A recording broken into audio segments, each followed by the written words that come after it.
Welcome to Saga Thing, where we're putting the sagas of the Icelanders on trial. I'm John. And I'm Andy. In each episode, we review a saga, offering a brief summary, followed by our judgments and final ratings. When was the last time we recorded an episode on a regular family saga? I know it was Hermund, damn his name forever, but it's been a while, hasn't it? It has, actually. We've had a few other things going on. A special episode on Ragnar's saga, a mini episode on the Blood Eagle. We've kept busy. But I agree, it's high time we covered a regular, plain old saga. Absolutely. Well, I've got some bad news for you then. Our subject this week may be a traditional family saga, but it's hardly a run-of-the-mill normal one. But let's not get ahead of ourselves. Now, why don't you hit the button and let our friends know what we've got in store for them this time around? All right. In this episode, we follow the career of a young Icelandic merchant named Odd, who sets out on his own at the age of 12 with nothing but some fishing net and a dream. His father Ofeig thought he was good for nothing, but Odd soon builds a financial empire that's the envy of all of Iceland. As a leading man whose wealth far surpasses all of those around him, Odd quickly attracts the unwanted attention of the region's established chieftains. They don't take kindly to his newfound influence in their region, and they'll seize any opportunity to knock him down a peg or two. It's a classic tale of old money versus new. Does Odd have the sense to navigate the dangerous waters of Iceland's complex legal system, or will he bite off more than he can chew? And will he ever get the love and attention he so desperately craves from his father? Find out as Saga Thing takes on Bandamanna Saga, the saga of the Confederates. I missed those. I didn't. We need to work on your capacity for joy. Well, I'm hardly known for my sanguine personality, John. Well, despite your humbug attitude, I'm delighted to report that Bandamanna Saga comes in at 11,295 words, or 1.24 Hrafnkel's sagas. Doesn't that make you happy? Well, it got a chuckle out of me, so you're delighted to report something counted in Hrafnkels, and you think that I've got problems. Touché. Exactly. Okay, I want to start by saying that I've been looking forward to this episode for a while. Have you? Yeah, Bandamanna is a personal favorite, even if it's not a typical saga narrative. It's really not, though it's a good bit longer than a thatter. It kind of reads like one. What do you mean? Well, I'm not saying that I don't like Bandamanna Saga, far from it actually, but it's a little unusual for its rather narrow focus. I mean, family sagas are known for their chronological breadth, their complex and intermingling genealogies, and even their violent feuds. The action of this saga really spans only a few years, it's got fewer characters than Hermund's saga, and even less bloodshed. I mean, if it weren't for the last chapter, the already low body count would be downright embarrassing. Okay, I grant you, if that's all you're looking for here, you will be sorely disappointed. But, I mean, this saga still has a lot to offer. It combines a biting social satire with witty exchanges and legal cross-plotting. There is a conspicuous lack of blood and guts, I grant you. But otherwise, it's got everything I want in a good saga. Well, you're in good company then, John. Our old friend Jonas Christensen seems pretty pleased with Bandamanna Saga. Oh. He says, it is exceptional because we have a little man, a farmer of small means, pitting himself against the greatest chieftains in the country. And winning. Now, of course, he follows that up with, Bandamanna Saga is usually regarded as a virtually complete fiction. He's kind of a cynic, isn't he? Well, his point is that the saga reflects the author's attitude to the chieftains of his own time or the recent past, the age which saw the final decay and dissolution of the Commonwealth. So, the author isn't so much a cynic as a realist in a degraded time. Yeah, that pretty much covers it. I guess that's why I like him so much. We're kindred souls. Oh, give me a break. But see, this is what I mean about Christensen. He really doesn't say anything I can object to, but he often leaves me feeling like the saga's gotten short shrift. For one thing, he doesn't acknowledge that Bandamanna is frequently funny as hell. Yeah, that's right. There aren't a lot of contenders for best bloodshed or even best nickname in the saga, but the one-liners, they're fast and furious. I mean, we've got full-on fluting in this one. Yeah, now there are people who do appreciate the humor and characterizations in this saga. Absolutely. Theodore M. Anderson actually highlights the saga's comic nature when comparing it to Hermund's saga. Does he? Yeah. What a happy coincidence, right? That's... What are the odds? What does he say?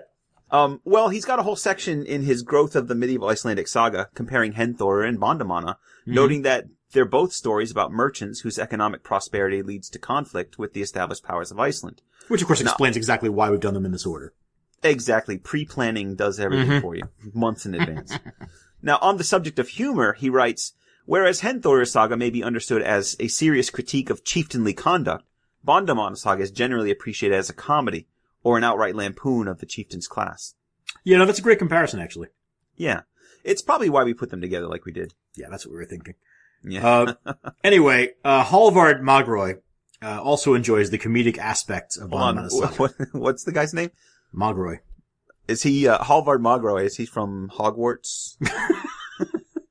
Yeah, I think he's the defense against the. I don't know what the hell. I don't know enough to say to make a defense against joke. the Saga. I can't make a Harry Potter joke. I don't have the knowledge. Oh well. So let's just Hallvard Magroy. What does he have to say? You completely derailed me now. Sorry. You just keep going. Magroy says, a sense of humor and a comic spirit provide the keynote to this saga.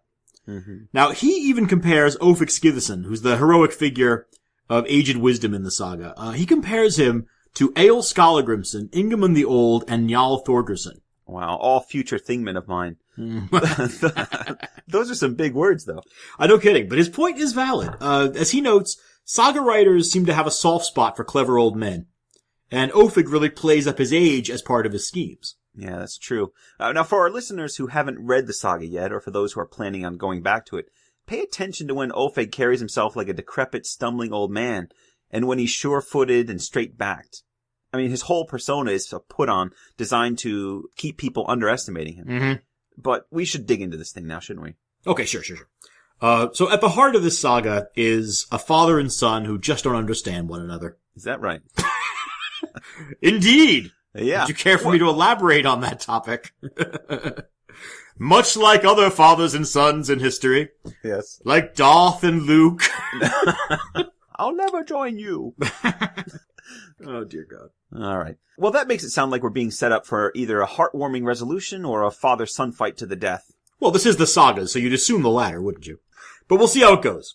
The father is Ofeig Skiðason, and he's known as a shrewd and intelligent man, but not a wealthy man. Mm-hmm. He's generous to others, though, and he's generally popular. In fact, Ofeig's son Odd is pretty much the only person in the area who doesn't get along with him. Ofeig thinks his son is lazy, and Odd resents Ofeig's coldness to him. Now, to be fair to Odd, everyone in the district thinks that Odd is a young man of great potential. So maybe Ofeig's a little hard on him. Well, sure. And this sort of father-son relationship isn't all that uncommon in the sagas. Yeah, and there are times when it serves as an early indicator of future greatness for the son. Mm-hmm. So Egil Skallagrimsson, Grettir Asmundarson, and my own thingman, Arnkel Thorolfsson, all had problems with their fathers. True. There's almost a sense that, like, early rebellion against the house alpha male marks these guys out as special. Okay, but in this case, it seems to be just a personality clash. Mm-hmm. Odd's also overshadowed a bit by his foster brother, Voli, who's also a promising guy and who gets along better with Ofeig. Maybe. But Voli, to me, just seems like he's thrown in there. We don't actually hear anything about what he does or how he gets along with everyone. If ever there was a character that was a plot device in the sagas, it's Voli. Oh, I disagree, but we'll see more of him later. Sure. Whatever the problem is between them, Odd finally decides to strike out on his own. I say finally. It's after his 12th birthday. He steals a bunch of fishing tackle from his father's house and moves to a fishing village in Vatnsnes. No, that's not really fair to Odd. What isn't? Well, Odd asks his father for funds to get started on a business venture, and his father rejects him. He says something like, "I'll give you no less than you've earned, and you won't get far on that." Which that's really sounds like a father. That's a reason to steal from his father? Next time I go to the bank and they don't give me a mortgage, how should I... Do I just break into the vault? Can I remind you that Ofeig is not a wealthy man? Well, a little compassion doesn't cost anything. Fair enough. In any case, Odd succeeds as a fisherman, and then through a series of other business ventures. Inside of a decade, he's a successful merchant, the owner of 2 ships, and a rising man in the area. Yeah. See, his path is oddly similar to Henthor's. It is. They're both merchants who start out with nothing and rise to power through their shrewd business sense. So, right. As far as that goes, yes. But Odd is actually well-liked and a reasonably good person, if maybe a little naive. Anyway, like Henthor, his next venture is to become a landowner and a farmer. He buys up some land in the same region where his father lives and makes money hand over fist. The saga tells us that he's richer at this point than the next 3 men in Iceland put together. Now, he's so prominent that his neighbors push him to establish his own Goðorth, which he does. So he's got a lot going on now. Right, and this is a little unusual. I mean, the saga is set in the 11th century. This is actually one of the latest sagas in terms of its setting. Mm-hmm. And the saga author claims, at that time, it was common for people to set up their own chieftaincies. Right. Now that's at best debatable. But it does show up a lot in the scholarship. I mean, when you're looking at Bandamanna saga, especially in the more historical narratives, this is why they bring it up to talk about the establishment of chieftains or the purchasing of chieftaincies. Right. Now, yeah, purchasing is different, right? Mm-hmm. That's something that I think historically we can look at a little bit more, kindly. But setting up your own in the 11th century seems like it would be a very complicated process. And they make it sound here as if it's sort of an obvious thing to do as you become wealthy. Mm-hmm. Anyway, so Odd's also almost impossibly fortunate in his business ventures. Well, he's certainly good at what he does, and unlike Henthor, everyone in the area respects him, right? Well, at least everyone except for his father. Right. Now, even though they live near one another now, Odd and Ofeig just haven't reconciled their relationship yet. Mm-hmm. And in fact, they act like they're not even related. Now, at this point, we're introduced to a man named Asbach, the son of one of Odd's neighbors.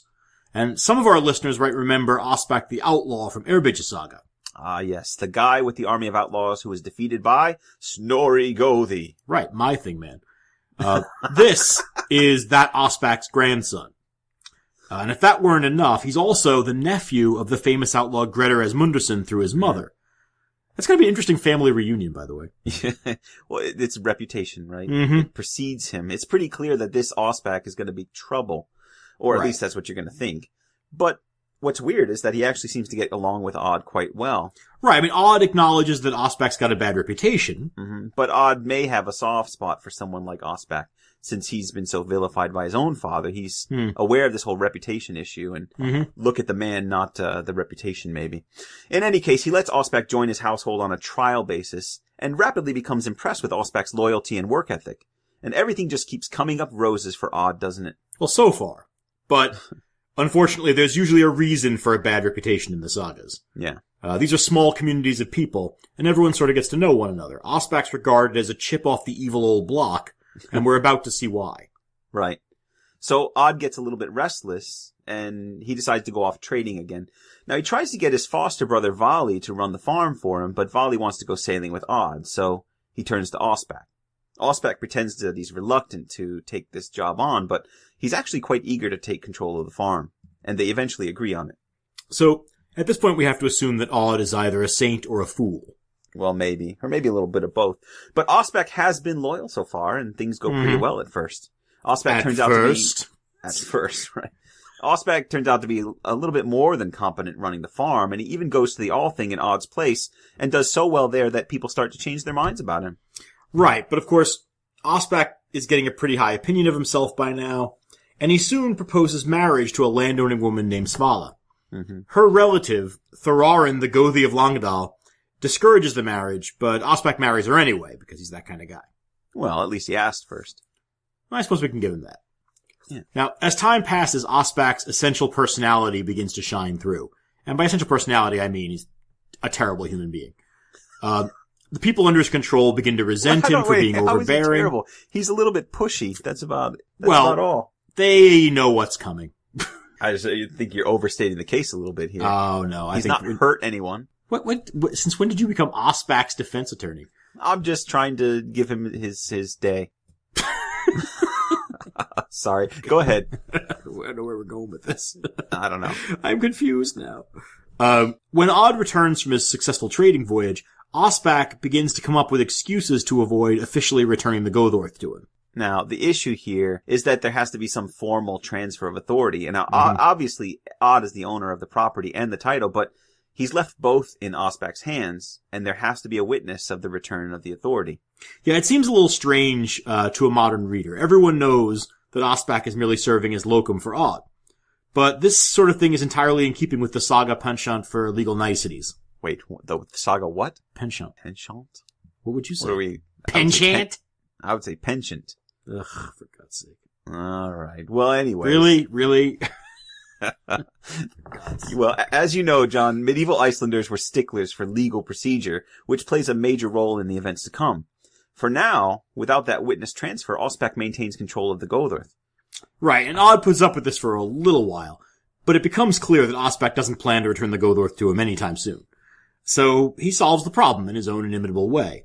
One morning, he jumps over the breakfast table at Ospak and holds an axe to his neck. Was it a breakfast table? I'm assuming. It's definitely a table. Okay. Well, this is a great scene and one of the first laughs in the saga, at least for me. I love the way Ospak responds with affronted innocence. He says, with an axe to his throat, I had no idea you were serious about taking it over, and there's no need to pursue the matter with such vigor. And then he returns the authority on the spot with a formal handshake. Right, but the saga author notes that at this point no love was lost between them. Right. Ospak does hang around for a while, still working on the farm, but he's given less and less to do. Odd really wants nothing to do with Ospak anymore, and he barely notices when Ospak decides to leave the farm and move to his wife's land. So everything's back to normal. The end. Yeah, not exactly. Odd's good luck as a farmer suddenly turns bad. You see, his sheep are vanishing from the fields, and he has no luck finding them. It's a job that Ospak actually used to do for him, and he did it quite well. Did anyone check Ospak's farm for the missing sheep?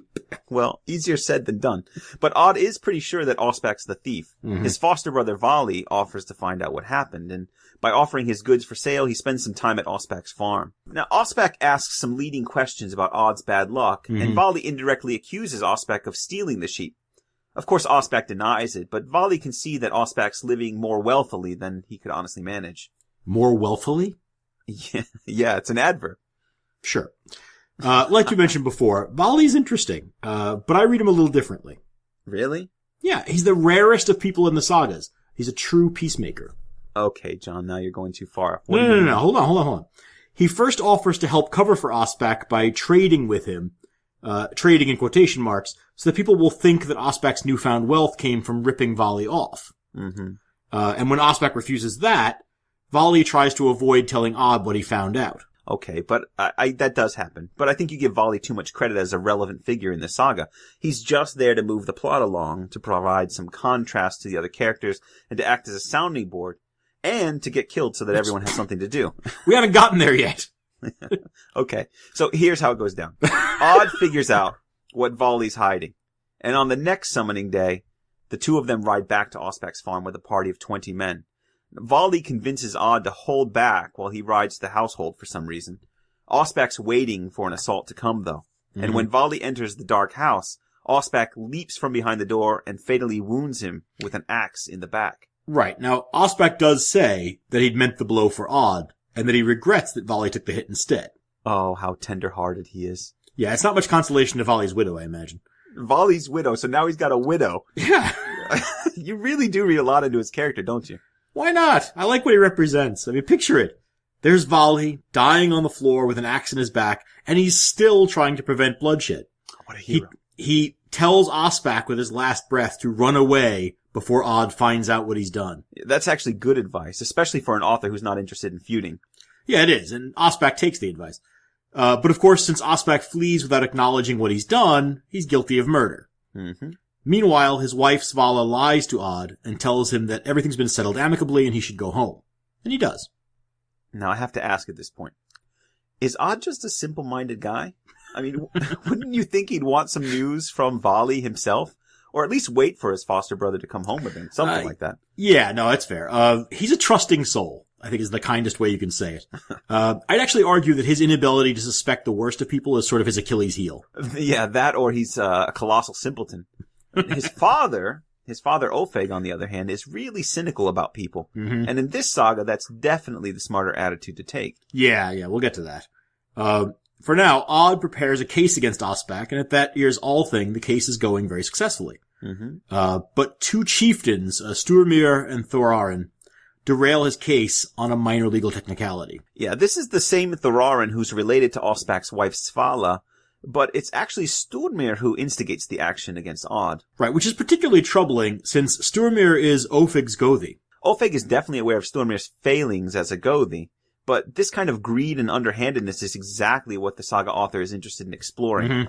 Sturmir sees an opportunity to knock the upstart Odd down a peg by embarrassing him publicly, and Thorarin goes along with it, though he's hesitant. Now, this is really a great example of something we've been seeing over and over. It's the game of honor, and it's always being played in the sagas. Yeah, and I think that this particular saga really plays up the difference between the game of honor and the actual abstract concept of honor. Aren't you smart? Listen to that. Here we have a just case being ruined by two powerful chieftains because of a tactical advantage they see for themselves in the game of honor. which suggests that for this author, public reputation and honor have very little to do with each other. Yeah. And just to be clear, the technicality is that Odd, one of his witnesses had died before he came to court, and he just replaced him, kind of haphazardly. And so that's what they get him on. Now, Odd seems confused by what's happened when this, failing is exposed, and so he just leaves the court without bothering to finish the case. But, can you imagine him moping home? Right. Oh well. Sorry, guys. Sort of, if you could picture sort of Eeyore as a chieftain. Yeah, or I picture like the Peanuts characters, like Charlie Brown with his head down, kind of moping home.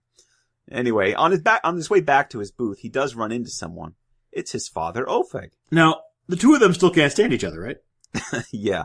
And Ofeig gets some nasty lines in at his son's expense. And this is where Bandamanna really isn't quite like any other saga. Ofeig's commentary on the events is funny, but it's also sharply observed social satire. Now, for example, when his son tells him the case against Asbach has failed, Ofeig replies, "How can there be a defense in a case brought by such a rich man?" I love Ofeig. I think he might be more cynical than I am. Yeah, but no matter what his feelings are, Ofeig doesn't like seeing his son hung out to dry like this. And so he learns the details of the case, gets a purse full of money from Odd, and rushes back to the court. Yeah, and we'll talk more about this later, but it's worth noting that Ofeig is an old man who pretends to be much older and more frail than he is. It's all part of his manipulation of others. And this first appearance in court is like a masterclass in manipulation. Ofeig lectures the jury on the noble intent of their juridical oaths while simultaneously dangling a sack of silver from under his cloak. He then offers each of the jurors a bribe of good silver with an extra half mark going to whichever of them sums up the case properly. Well, yeah, and even then, he's couching the whole thing in terms of helping these men to uphold their oaths. Yeah. In fact, we're told that the men accept his reasoning in order to justify their corruption to one another. They marvel that they were so close to breaking their oaths by allowing the case to be settled unjustly. While pocketing the silver, of course. Right. They call Odd back, allow the case to go forward, and Asbach is given a sentence of outlawry for the killing of Voli. So that's the end of the story. Asbach is outlawed. The end. No, not yet. Sturmir and Thorarin decide to make Odd pay for outmaneuvering them.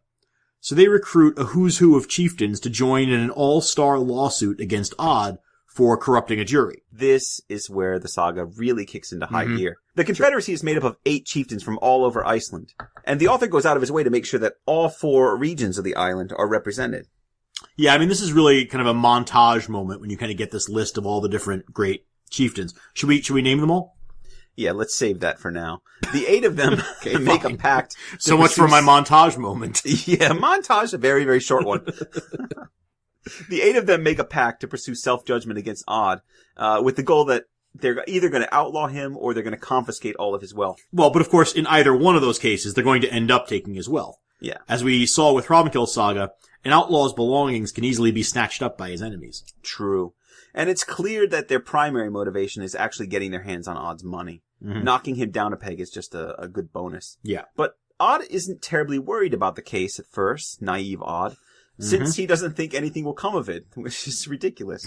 But his father does convince him to prepare for the worst, and he also asks him to give him another big money bag. It's nice that those two have gotten over their differences.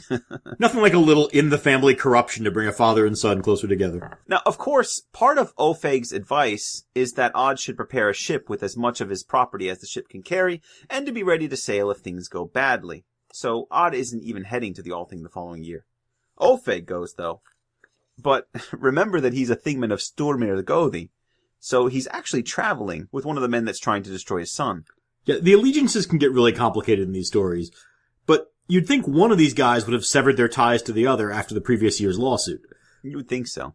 But it gets worse. Sturmir has arranged to meet with the other 7 chieftains at various points along the way, so by the time he reaches Thingvellir, Ofeig is traveling with all 8 of his son's powerful enemies. Well, but of course that also means that Ofeig has time to study the Confederates and size them up individually. Yeah, and that's pretty much his plan. The Confederates believe no one would dare stand up to their united front, and they're kind of right. So instead, Ofeig tries to pit them against one another. I love this part. Yeah. This is where the author's contempt for the greed and hypocrisy of late-era chieftains really just takes center stage in the narrative from here on out. Right? And more generally, we see that no one is above corruption. Even Ofeig is more than willing to walk into court and start handing money out to anyone who will do what he wants. That's probably a fair point, and it makes the saga even darker if we read it as a judgment against the inherently rotten nature of man. Anyway, Ofeig settles on Eyrbyggja Skiðason as his first mark. Right. Eyrbyggja Skiðason comes from a great family. Now, his father is a well-known poet, and his great-grandfather is actually the legendary poet-berserker Ospak Glumsson. But his financial situation is precarious, and Ofeig knows it. Yeah. But being broke doesn't stop Eyrbyggja from being an arrogant and proud guy. No. Ofeig approaches him with great humility, and Eyrbyggja deigns to speak to him.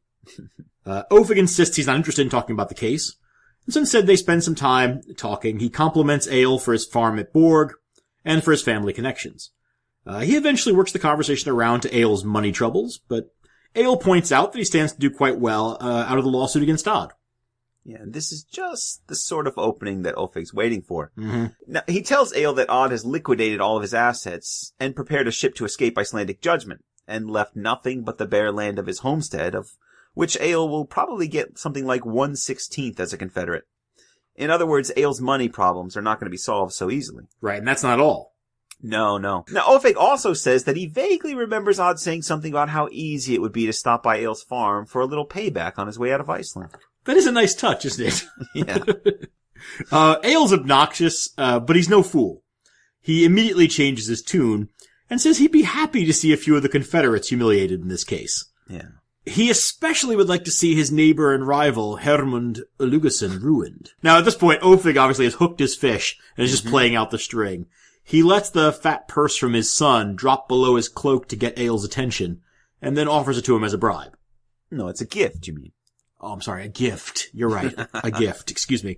The price of the gift is that Eyrbyggja must be willing to play along with Ofeig's strategy. And it's a beautifully simple plan. Since the 8 Confederates are planning to ask for self-judgment, Ofeig offers to put it in Eyrbyggja's hands to decide the case. Yeah, but the problem is that Eyrbyggja doesn't want to stand alone against the other chieftains. He's under no illusions about how they're going to react to being double-crossed. Yeah, Ofeig's got that covered. He asks Eyrbyggja to pick another Confederate as a partner for Ofeig to recruit. And he says, assume I have the pick of all of them. Ofeig's just making fun of him now, right? Or are we supposed to take this seriously? Is this just satire? Or is it a man who finds it useful to project an air of invincibility? Well, I mean, this saga is about the inherent corruptibility of the chieftaincy, so... but in this case, either Ofeig has already figured out who Eyrbyggja's going to pick, or he's just sure that anyone can be corrupted if you figure out their weakness. Well, Ofeig is a master of that. So when Eyrbyggja picks Gellir Thorkelson as his preferred partner, Ofeig's already got a plan in place. He approaches Gellir as one older man talking to another about marriage prospects for the young folk, and he offers to have his son Odd marry Gellir's daughter Ragnhild. Once he explains Odd's liquidated assets and Eyrbyggja's willingness to turn on the Confederacy with Gellir, Gellir's on board. Smoothly done. Doesn't even have to bribe anybody this time, huh? Well, he is giving away his son in marriage. Well, it was high time that young man settled down anyway. Oh, and Ofeig gives Gellir 200 of silver. Ah. But that's a dowry, not a bribe, you see, so that's okay. Well, the important thing is that Gellir is able to accept the dowry, and justify it to himself. Eyrbyggja's more the sort to just go ahead and take a bribe. Yeah, he's refreshingly honest about being dishonest. Sure. But Gellir still tries to think of himself as a fundamentally honest person, which of course just means that he's lying to himself. So Ofeig is now all set, right? Yeah, pretty much. At court the next day, Ofeig confronts the Confederates and asks the chieftain Hermund for a settlement. When Hermund sneers at him, Ofeig humbly agrees to self-judgment on the stipulation that this old man be allowed to choose 2 men from the Confederacy to pronounce the judgment. Incidentally, fans of the sagas may know Hermund Illugason as the brother of Gunnlaug Serpent-Tongue, who we're going to be seeing in our next episode of Saga Thing. Oh, excellent. That's a good one. Yeah.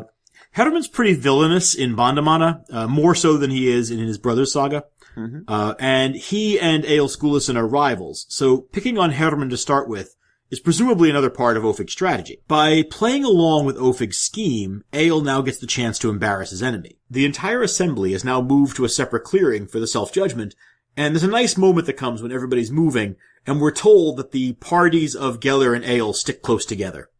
They're not under any illusions as to how this is going to go. But first, Ofeig manages to drag out the selection process by ticking off the chieftains one by one, getting in some solid digs at their public persona. Yeah, now we're going to save the individual zingers there for the witticism section. But to tell it briefly, Ofeig notes that his own chieftain is a loser, calls one chieftain an idiot, another a lapdog of the Norwegian king, and another an arrogant jerk. And finally he arrives, seemingly by accident, at Egil and Geller as his arbiters. He makes a big deal of noting how bad this selection of Egil and Geller actually is for him. He's always the showman. Yeah, I love this guy. And I should note here that he's still playing the role of the bumbling old man, all hunched over and confused as he goes through the list. Now, Geller and Egil privately agree to ask for a pittance of a fine, and as the better speaker of the two, Egil gets the job of responding to the criticisms of the other Confederates. And he doesn't have to wait too long. When Geller announces a judgment of 13 ounces of poor quality silver, the other chieftains are furious and begin hurling insults. Egil replies in kind, and we've got a full-scale fluting on our hands. Thank goodness. Yes. Egil gets to bandy insults. This is what a fluting is. It's an exchange of insults. Although there's really not an exchange here, is there? It's really kind of one-sided. There's a exchange, there's a return. Yeah.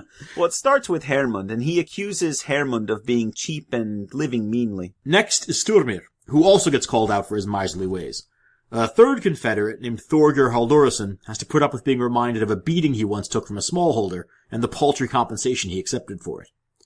And then two more chieftains, Skegbrody Bjarnason and Jarn Skeggi Einarsson, are smart enough to keep their mouths shut. Right. But there's a sixth chieftain, Thorarin the Gothi of Laugardal. He speaks up, and, well, the saga tells it best. Then Egil said, "Shut up and sit down, Thorarin. Don't say a word, or I'll accuse you of such shameful things that it would be better for you to keep silent. I don't find it funny, though. Your servants laugh about it when you sit with your legs tight, rubbing your thighs together." It's one of my favorite lines. Oh my God. It's unbelievable. It's what I love about that is that it's very specific, and yet it leaves exactly what he's doing up in the air. Right. And whatever you're coming up with is probably worse than what's actually going on. Oh, I've got quite the image in my head. Oh, I know. And what makes it pure genius is Thorarin's response, the chieftain who he's criticizing. Thorarin answered, "Wisdom is welcome wherever it comes from." Then he sat down and kept quiet. That's funny. He probably sat down because he got to get back to his thigh rubbing. Right. Anyways, not surprisingly, Hermund in particular becomes furious. That is surprising. I would think Thorarin would be the one who would be furious. It's clear from his comments that he intends to track Egil down later for a reckoning. And the gathering ends with a lot of anger on both sides, and the rest of that year's All Thing is extremely tense. Right, no violence erupts, though. No, of course not. Not in this saga. How many deaths do we have so far? It's just Voli, right? Yeah, one. One would assume that this is a setup for a lengthy feud with escalating violence, right? Well, sure, if this were a typical saga. But like we said, the author's got other interests. The next major event to take place is the wedding of Odd Ofeigsson and Ragnhild, the daughter of Geller. Geller receives generous gifts from Odd and Ofeig, and proves himself to actually be a wise counselor by encouraging Odd to seal his friendship with Egil by giving him more gifts. We're told that Odd and his new wife get along very well, and they have that rarest of things for a saga couple, a happy ever after ending. Oh, how lovely. It's funny to me that Odd continues to need to be told what to do, though. Yeah. It's not that he's gotten wiser, he's just learned to accept his elders' advice. I guess so. Which I guess is a kind of wisdom. One would hope, though, that he could do things for himself a little bit, and he just doesn't seem to be able to. Well, presumably his wife will now be in charge of making the decisions. Yeah. He's good at being a merchant, and that's about it. Shortly after the wedding, Hermund and a group of men ride out at the farm assembly, planning to burn Egil in his house at Borg. Yay, another burning! But of course it's not going to happen. No. That's not the kind of saga this is. A strange twanging sound is heard as they ride, and Hermund feels a stabbing pain in his armpit. Now, he turns back and eventually dies from this wound. Yeah, I've always wondered about that. What happened to him? Are we supposed to think he was shot with something? Magroy, the scholar we mentioned earlier, thinks this is a moment of supernatural intrusion into the story. I'm not sure I agree. It just seems like so much of the author's effectiveness as a social critic comes from the realism that he maintains throughout the story that I just can't understand why a spectral assassin would suddenly show up in the final act. Well, I'm going to have to disagree with you, John. I mean, you're forgetting what Egil said to Hermund during their fluting match at the Althing. Their argument ended with Egil saying, "I hope the trolls take you," or something like that. Now, it seems funny and mostly harmless at the time, but this odd moment seems to suggest that the trolls did indeed get Hermund in the end. I've forgotten nothing. How dare you? Since when are trolls known for their use of long-range weapons? Just in this saga. There are more questions than answers for me here, but in order of likelihood, I'd posit a natural occurrence like a stroke or a heart attack first. That's silly. There was a twanging sound. Well, okay, so I have to explain the twanging sound then. Yeah, everybody heard it. An attack by Egil's men second. I mean, just a regular plain old ambush, which we see all the time in the sagas. Remember that. What's that? There's no arrow. There's nothing left there for anyone to see. I'm sorry. So trolls use invisible arrows? Is that what you're saying? I will allow you the possibility. Are you listening to the line of logic that you're trying to employ here? Now, you've got the supernatural, and in the supernatural world, your arrows don't have to be physical, do they? And you know as well as I do from looking at medieval leech books and things like that elves are quite nasty, and they often shoot you with some kind of sickness of some kind or other, but you don't see a physical arrow there. Yes, I was sitting in my apothecary shop in the basement looking at my elf charms just the other day. But no, I would say if you discount something like a stroke or a heart attack, and the kinds of things the kind of medical problems that might result in a person being felled, then we have to consider the attack by Egil's men as a possibility. Remember that they both attend this thing regularly. Egil knows the most likely path to his house from the thing. Why would the saga author not mention that? Why would the saga author not mention the troll? Because it's the sharpshooting troll. Yeah, the sniper, the troll sniper. Is there a grassy knoll anywhere near the spot where Hermund is felled? Is what I want to know. That one of is there a second troll gunman? The saga does mention that his head went back and to the left. It went back and to the left. Oh dear. All right. Let's take it as written that Hermund dies and not worry so much about how, I guess. All right. So we're all done then. No, not quite. Dead, everyone's happy. There's still one more loose end to deal with. Oh my goodness. Ospak the outlaw has been missing all this time. If you remember him. And his wife, Svala, has remarried a farmer named Mar Hildason. Oh, what's she supposed to do? Wait around like Gisli's wife? Exactly. She's no Odd. No. Well, it's finally, though, an opportunity for bloodshed in this saga. Ospak is not going to take this sitting down. Not at all. No. A series of attacks suddenly occur, with 9 cows belonging to an enemy of Osbak's being slaughtered, and then 5 of Odd Ofeigsson's horses being killed as well. Mm-hmm. Then, Ospak enters Mar's house early one morning, and fatally stabs Mar while he's sleeping. Mar's brother, Bjalfi, who happens to be there, manages to stab a carving knife into Ospak as he flees. Ospak vanishes again, and the next autumn some shepherds find Osbak's bled-out corpse in a cave. The end. What a letdown. I know, it really is, isn't it? We expect a little bit of more of a dramatic ending, but at least all the threads are tied. We know what happened to everyone in the saga. Right, so we're all done. We're all done. Well, not really. It's not quite the end. We've got our judgments to make. Oh, right.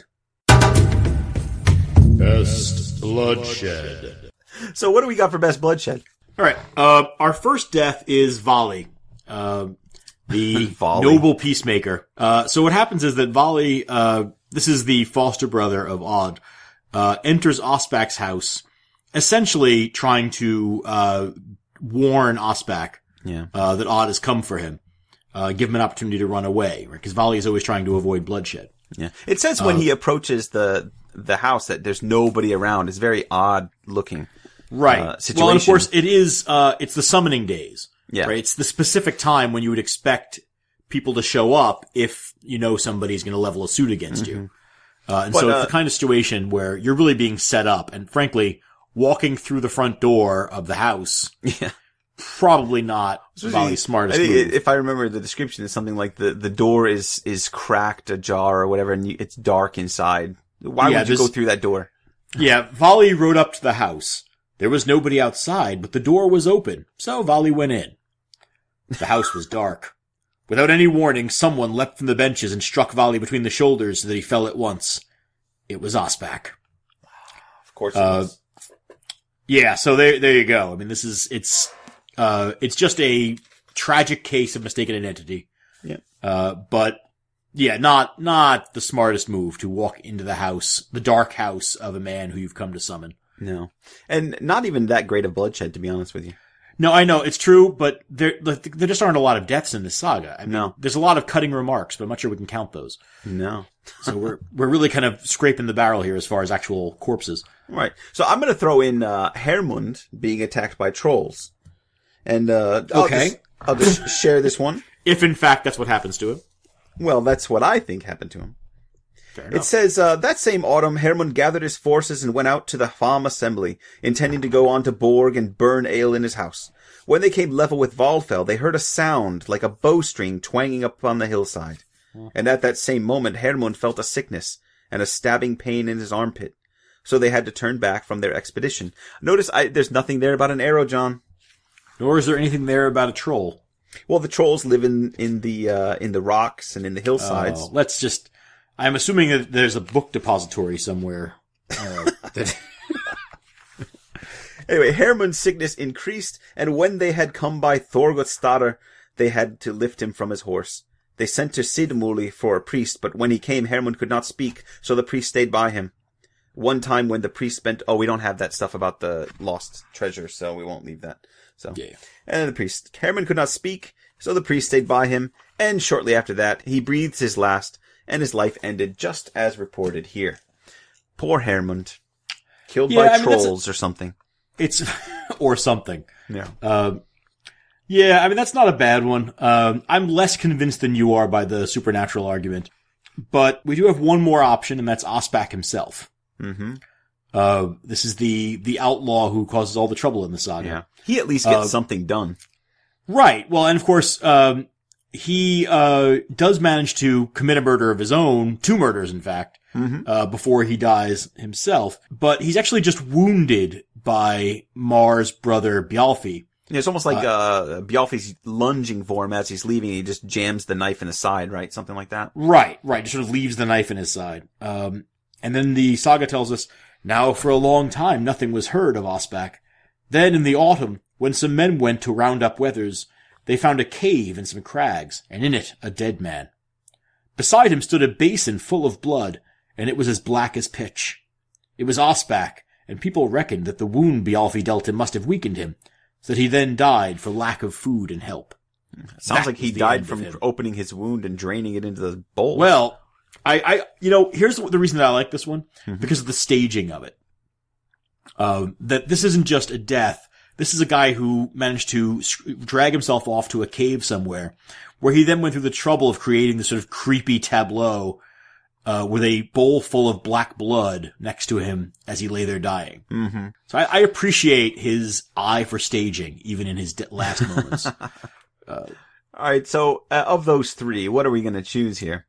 Well, I think we can eliminate Voli. I mean, he dies from a combination of mistaken identity and his own stupidity. Yeah. I think in terms of best bloodshed, since bloodshed is in the term, Hermund doesn't have any blood. Right. It seems to be something internal, which again leads me to think of the supernatural and the medieval concept. Or indeed a heart attack. Exactly, but supernatural, the idea that elves or trolls got him. But again, not bloodshed. It's interesting, it's mysterious, but there's actually blood with Asbach. Right, and it is. I mean, you imagine that I think the saga author misses an opportunity here. It is sort of a creepy situation. Mm-hmm. You can imagine these shepherds sort of entering the cave to find out what's in there and finding a bled out dead man with a big basin full of blood next to him. Exactly. All right, so let's give it to Asbach. All right, Asbach's death it is. All right. Body count. So there's depressingly few people killed in this saga. I've got my kind tally. Of a dark statement, Andy. It just shows my taste, doesn't it? Oh well. I've got a total of 5 people. 5? 5, yeah. What do you got? I've got 4. 4, interesting. All right, I'll give you mine. I've got Voli, killed by Asbach. I've got a member of the panel who was supposed to be a witness for Odd's court. Yeah. And then I've got Hermund and the trolls. Mm-hmm. I've got Mar killed by Ospak, and I've got, of course, Ospak dying. That's 5 people. Right. Okay, I've got 4. I'm not counting that dead juror. Why is that? Because we're not told that there's anything suspicious about his death. Mm-hmm. He merely dies between when he's named to the jury and the date of the trial. Okay. There's no particular, for all we know, he could just be elderly. That's true. All right. He sort of dies, but that's all we know. It's only important because his death leads Odd to make a mistake. I guess so. So, I guess I was just so desperate for another death that I wanted to count that one. But you're right. You wanted to get to a good round 5? Yeah, if we're following our rules, he's definitely mentioned that he died, but I don't think we have enough information to count him. Why don't we, if we want to bump the number up, why don't we count the 9 cows and 5 horses that Ospak killed? That gives us a good 14 why don't we just count all the extra mosquitoes they swat during the all thing? Well, again, keeping with our rules, if he doesn't mention it in the saga, we can't count it, John. Well, I seem to recall from the past that we've not counted animals, even when they're in fact foster sons of major characters. So I'm gonna have to say that we can't count the animals, although it's worth noting that a large number of cows and horses get slaughtered as part of Osbak's reign of terror. Yeah. So yes, assuming that we're not counting any livestock that Ospak takes out, we're dealing with a grand total, a new low for our saga thing, of 4 for the body count. And 14 animals. Nicknames. Alright, so, we've got a short list of nicknames this time. We have a lot of well-known figures, but they just seem to have collected all the guys who don't have nicknames. Or at least whose nicknames aren't discussed in this saga. It's one of those things that makes it such an unusual saga. It really is. Where are our nicknames? So we've got 3 altogether that we thought were worth mentioning. Isn't that sad? The first, Thorarin, the Gothi, is called the Wise. Wow. In Spaki. It's not clear that he necessarily earns this nickname in the saga, but it's not meant ironically. No. Like all the other chieftains in the Confederacy, he's being mocked in this story, but his reputation elsewhere is actually pretty positive. I wonder if it's just early on in the saga when that name pops up, the saga author was still convinced that he was going to write a saga. And then later on it's like, screw it. Nah, won't bother. Nicknames, whatever. Next one is Skeg Brody Bjarnason, or Beard Brody. It's not a tremendously unusual nickname, but as always, I like to point out a well-bearded man. And then a reference in this saga to Grettir Asmundersson's father, Asmund Greylocks. Yeah. So known for, presumably, his grey locks. Right. Well, that's it. That's what we got. Riveting. Uh-huh. I don't know who to give it to, though, because none of them are terribly interesting. I guess Greylocks is the most interesting one.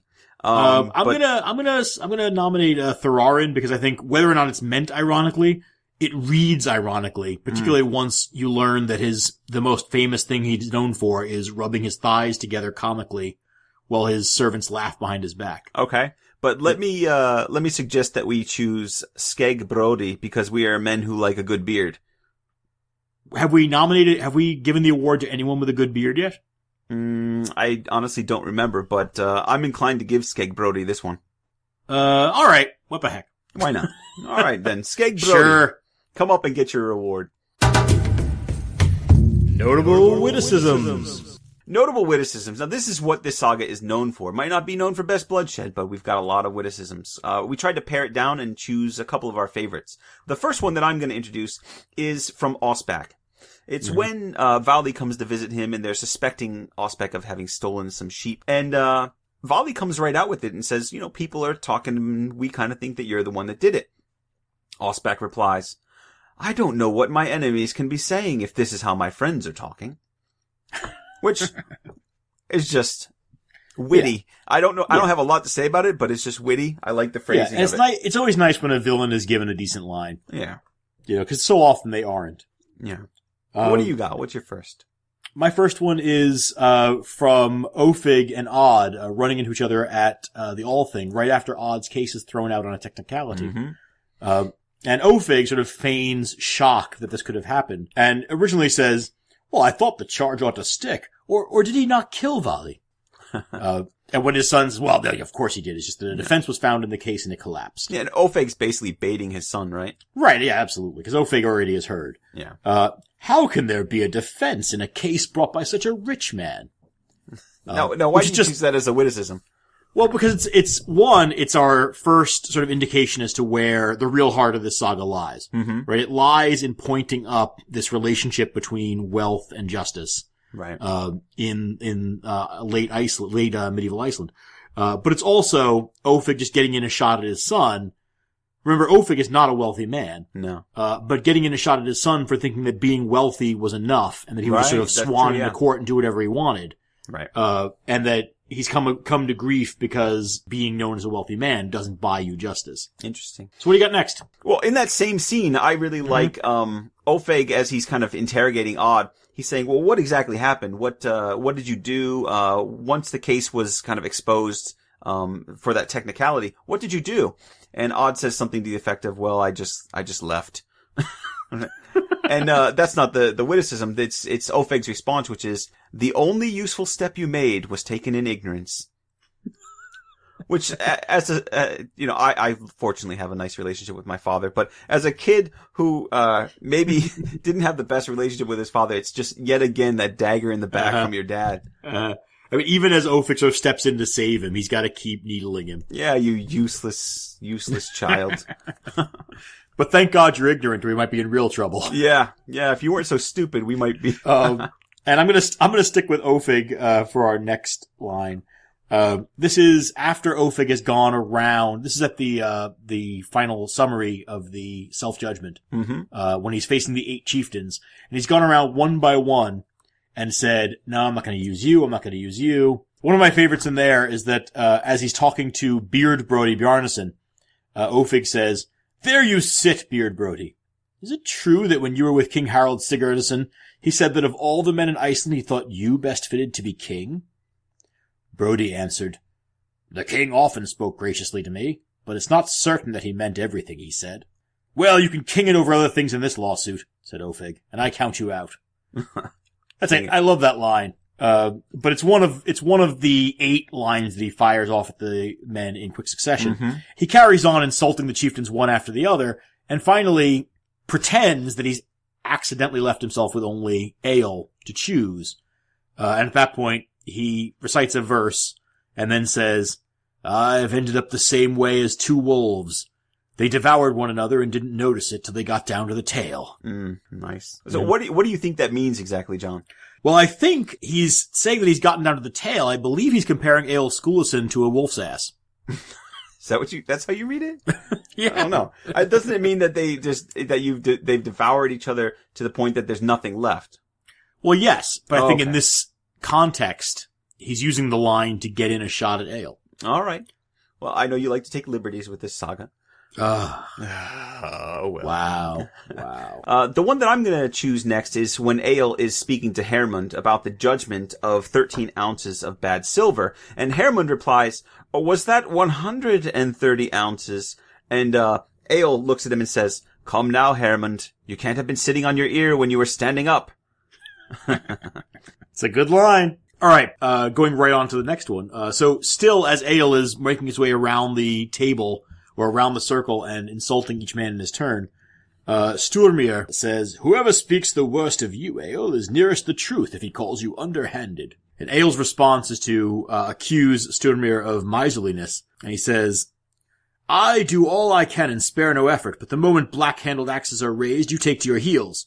And it's true that I generally have difficulty making ends meet, but I turn away no one hungry while you are miserly with food. As a token of that, you own a bowl called Food in Plenty, but no visitor to your farm has ever seen what's in it. Only you know. I like that. I like it too. But let's stop goofing around. I think we both know where we're headed. And we all know where this is going. Yeah. I mean, if you remember, we've got old Thorarin. Thorarin the Wise. Yes, we do. Now, if you remember, he's told to sit down unless he wants Egil to tell everyone how strange he is. And he says, I don't find it funny, though your servants laugh about it. When you sit with your legs tight, rubbing your thighs together. Winky winky. And I think... I just picture Thorin sitting there with this silly grin on his face, just his eyes darting back and forth, wondering if anyone's watching him. But I just imagine, because of course Thorin's response to that is to say, wisdom is welcome wherever it comes from. And then he sits down and keeps quiet. But I imagine that for the rest of this, he's sitting conspicuously still. Yeah. Hands folded. Making sure that no inadvertent squirming goes on. Yeah, exactly. Yeah, I think, I gotta give it to Ale for that one. There's no question. Better. There's no question. I mean, I just can't think of a more embarrassing insult to hurl at somebody in a public setting like that. Well, just the fact that Thorarin basically says, yeah, you're right, I'll be quiet.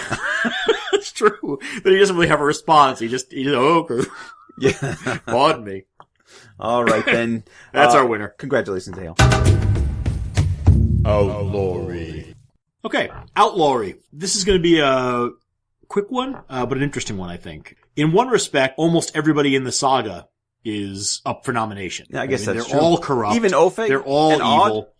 Ofeig is absolutely corrupt. I mean, he simply uses the corruption for what we consider to be just reasons. He sought justice. But he got he's justice. shameless about throwing silver around in the courtroom. What about Odd? He doesn't do anything wrong. Odd may be the one exception. He did steal from his father.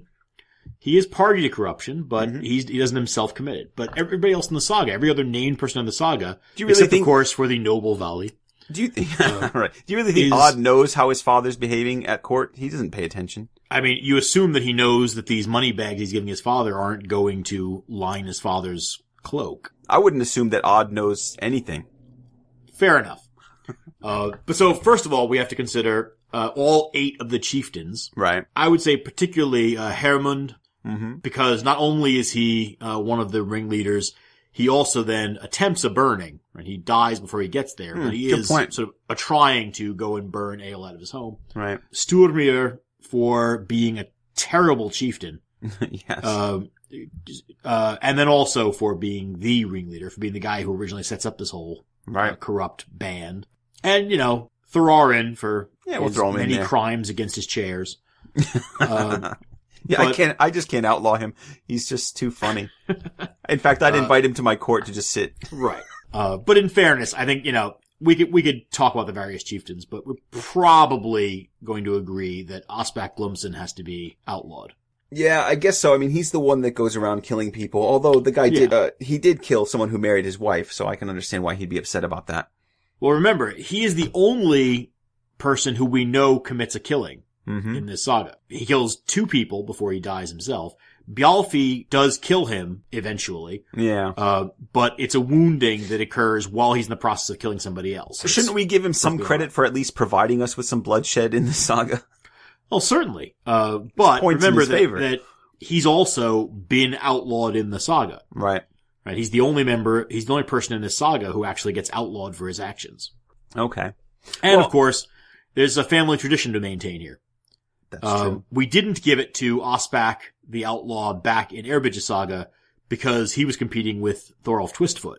But the Asbach family needs to have at least one of these outlawries. Is that what you think? Interesting. I'm almost inclined to outlaw Hermund, simply because he was one of the ringleaders, one of the greediest of the chieftains. And, I hadn't thought of it until you said it, but he wanted to go burn Ale. The motive was there. This is a classic Philip K. Dick thought crime. We gotta go and get a minority report, right? But motive means an opportunity. He had the motive, he had the means, but he lacked the opportunity. That's because he was grassy dying. Knoll. I don't know. My vote's for Hermund, but I think you're gonna push on Ospak, aren't you? My vote's for Ospak. We can have a split decision. That's all right. We've had them before. Nah, I'll just let Ospak be. He's the one that did the most killing. He's the one who did all the killing. Yeah, you're right. He did all the killing. All right, Ospak. See ya. Thingmen. All right, John. Remind me where we're at with Thingmen. Who's choosing first here? Oh, I think you know that you're choosing first this time. Oh, do I? Since I managed to sneak Thord Yeller out from under you in our last episode. Oh, that's right. All right, this one, I gotta say, until I talked to you the other day, I was 100% sure what I was gonna do. I thought there was only one choice, even available in this one. I've gotta learn to keep my mouth shut. Yeah, you do. The 2 people I was considering initially were Odd and Ofeig. Odd, I only consider him because of who he is at the end of the saga. He's got a lot of money. He's the wealthiest guy around, and he's got some good family connections at that point as well. but I just don't feel anything for the guy, and I don't Well, trust you probably him. have to be worried about, making sure that somebody brings him inside when it rains and that kind of thing. Yeah, exactly. He's really dumb.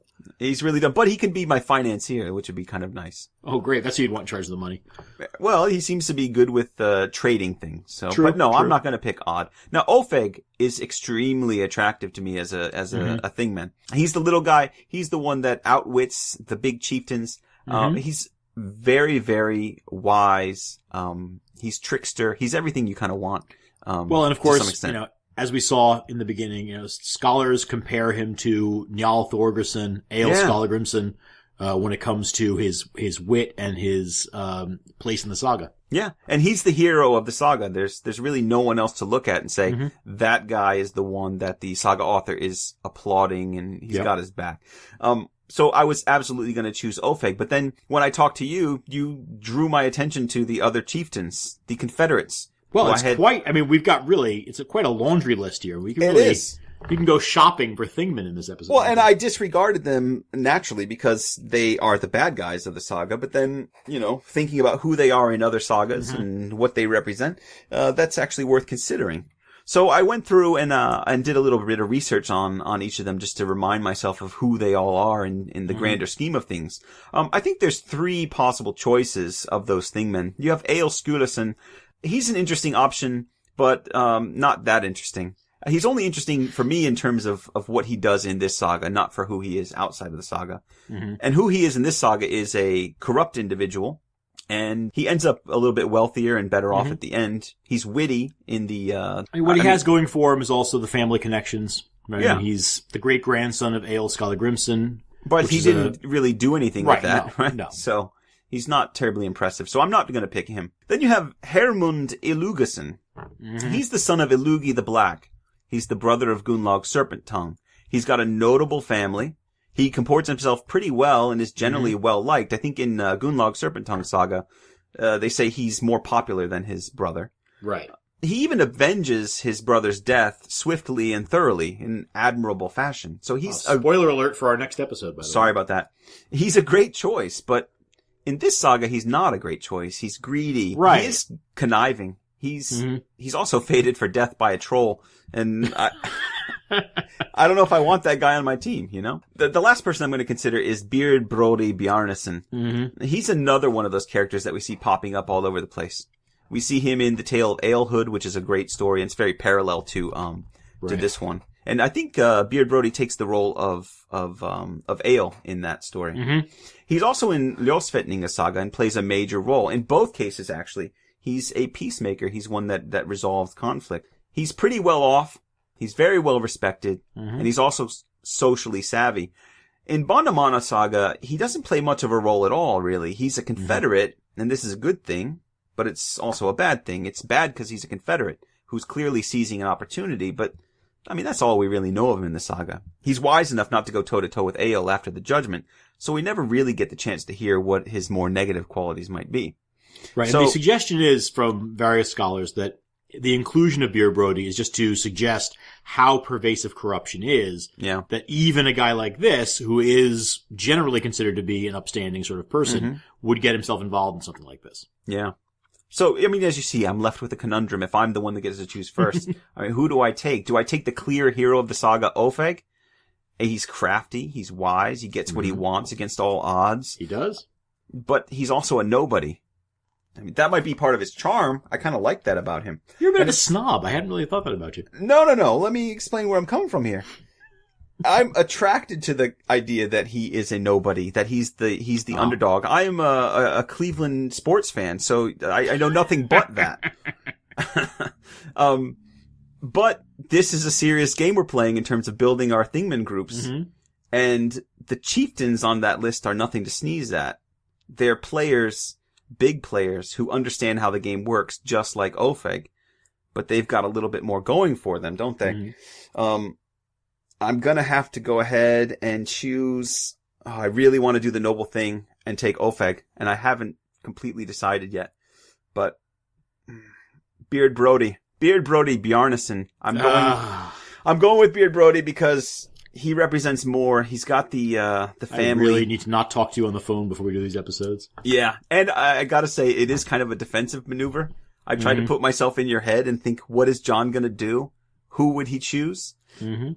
And I came up with Beard Brody, and that's kind of why I'm choosing him also. I was a little bit on the fence myself. I think you've got yourself a solid Thingman there. Mm-hmm. I probably would have taken Beard Brody if you were available. But that's mainly because I didn't expect Ofeig Skiðason to be available. I assumed you'd be taking... Is this reverse psychology? The witty fellow. I never thought I'd have the opportunity to walk out of this with Ofeig Skiðason. And I will be delighted to snatch him up with very little... I'm not going to bother wasting our time. Ofeig Skiðason with his silver bag on a yo-yo, bouncing along below the bottom of his cloak. I'm delighted to have him. I'm delighted to have his quick wit, his son's purse, which apparently he's able to access whenever he wants it. And I can't believe I'm getting out of here with Ofeig. Well, so I am delighted. I look forward to him livening up gatherings with my Thingmen. And, I think we're gonna have a great time. Well, I think it's a great choice. I think we're both happy. I really wanted Ofeig, but, I think, in the long run, I made the better choice. I think definitely that was the choice. Those two guys were the choice. Yeah. So I think both of us came out well on this one. Final rating. All right, so I'll go first for a final rating. This is a tricky saga to rate, I think. In some ways, it's unparalleled in the sagas. I mean, it's really about, the mental game of Icelandic power more than it is about the physical game of Icelandic power. Right? Unlike almost every other saga, it never really devolves into a brawl. There's never a point when the sword becomes more powerful than a quick tongue. But at the same time, I think you said earlier in this episode, at times it almost reads more as a thotter than as a saga. And I think there's something to that. I mean, it's a very contained story. It's a long form anecdote about how a bunch of chieftains were hoisted by their own petard. It's a fun story. It is. It's a good story. I really enjoy it. It teaches beautifully, by the way. I actually end my class with Bandamanna Saga, because it's just great fun to read. Yeah. And it really kind of sums up a lot of the, attitudes of at least the literate class, about what happened in those final decades leading up to the capitulation, of Iceland to Norway. So for that reason alone, I have to give it a high rating. Mm-hmm. But it's not a saga in the classic sense, right? It lacks the sweep, the epic styling. It lacks the sense of family dynasties in contention. So I'm not going to go too high. I thought I was going into this, I thought I was going to give it a very high number, and I think I'm actually going to end up at about a 7.5. Interesting. Which feels a little low to me, but is the best sort of balance I can find between what it is and what it isn't. Interesting. That's a good way of putting it. It's, I think, a full point more than, what you gave Henthorer, I think, right? I think you gave it a 6.5. Yep. So that seems reasonable to me. Yeah, I think it's pretty clear we both like this one. And in terms of the shorter sagas, it's one of the better ones. And I think the score should reflect that. It's one of the better ones I think we'll find. What it lacks in breadth and depth and feuding fun, it more than makes up for in Ofeig's character. And he's kind of what pulls it all together for me. He's an excellent trickster figure who's always a good representative of Iceland's growing concern with the character and quality of chieftains, like you said. And will be concerned with, representing my Thingman from here on out. He's what I like in, a character. He's an underdog. He's a little guy who beats out the big men and the power players of his district by his wits alone. And the help of his son's big purse, of course. Now, I might not find myself invested emotionally in the characters to the degree that I did with Henthorer, where I balanced hatred for Henthorer with a deep affection for the infinitely just Blundkettel, my Jean Valjean. But this story has a bit more going for it in terms of readability, enjoyment, and effectiveness of communicating its moral. It's a fun story with plenty of humor. I like its structuring and its careful pacing, and I really enjoy the great payoff at the end. All the threads are also neatly tied up with the final chapter as well. I mean, the Ospak thing might stand out there a little bit oddly, but it wraps the whole thing up. What happened to that outlaw guy? There he is. Right. We get the full end. So I got to give this author credit for pulling the whole thing off. And so I'm giving it an 8. Fair enough. Yeah. Those are our judgments, but we want to hear yours. So if you agree with us or disagree with us, you can leave your own judgments in the comments section on our blog. Yeah, it's sagathingpodcast.wordpress.com. And please, those of you who are downloading us on iTunes or subscribing to us on iTunes, please remember to leave a comment so that we get some feedback from you guys, and that helps with rankings and things like that. Remember that you can find us on Twitter at SagaThingPod and on Facebook at SagaThingPodcast to keep up to date with what we're doing and when we're going to be recording our next thing. And if you care to send us an email, you can do that at sagathingpodcast@gmail.com. And that's about it for us. We'll see you next time when we do the Saga of Gunnlaug's Serpent Tongue. Looking forward to it. Bye for now.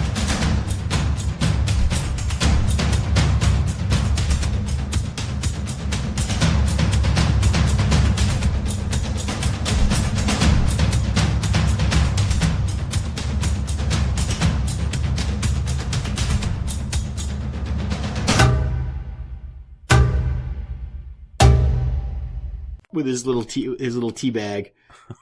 He is fantastic. Why you insist on using that language? What?